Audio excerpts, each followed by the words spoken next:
AP తెలంగాణలో అక్కడక్కడ కురుస్తున్న వర్షాలతో రాత్రి ఉష్ణోగ్రతలు కాస్త తగ్గాయి. 2 రోజులుగా ఎండ తీవ్రత కూడా తగ్గింది.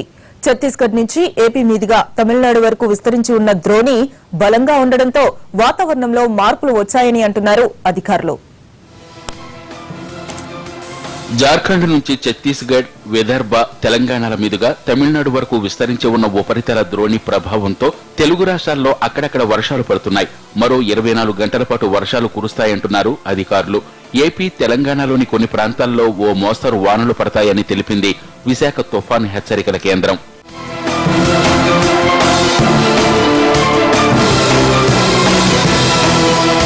మరోవైపు కొన్ని చోట్ల పగటి ఉష్ణోగ్రతలు కాస్త తగ్గినా కడప లాంటి చోట్ల భానుడి ప్రతాపం కొనసాగుతోంది.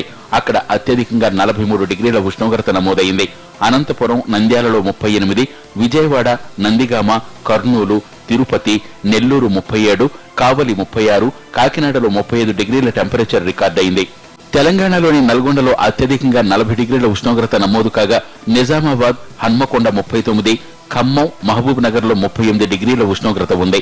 మరోవైపు అకాల వర్షాలు అన్నదాతను నిండా ముంచుతున్నాయి. చేతికొచ్చిన పంట వర్షాలకు నీట మునిగిపోయింది. మండే ఎండాకాలంలో వడగళ్లు రైతులకు కడగండ్లు మిగిల్చాయి. పంట నీటి పాలవడంతో రైతులు నెత్తినోరు బాదుకుంటున్నారు. వరంగల్, కరీంనగర్, నల్గొండ జిల్లాల్లో భారీగా పంట నష్టం జరిగింది.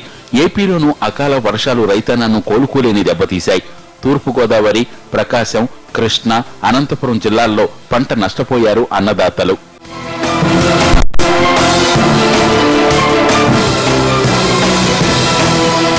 తూర్పుగోదావరి జిల్లా ఏలేరు పీబీసీ ఆయకట్టులో 40,000 ఎకరాల్లో వరి పంట దెబ్బతింది.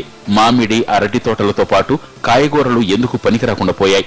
నష్టాన్ని అంచనా వేసి సర్కార్ పరిహారం చెల్లించాలని కోరుతున్నారు రైతులు.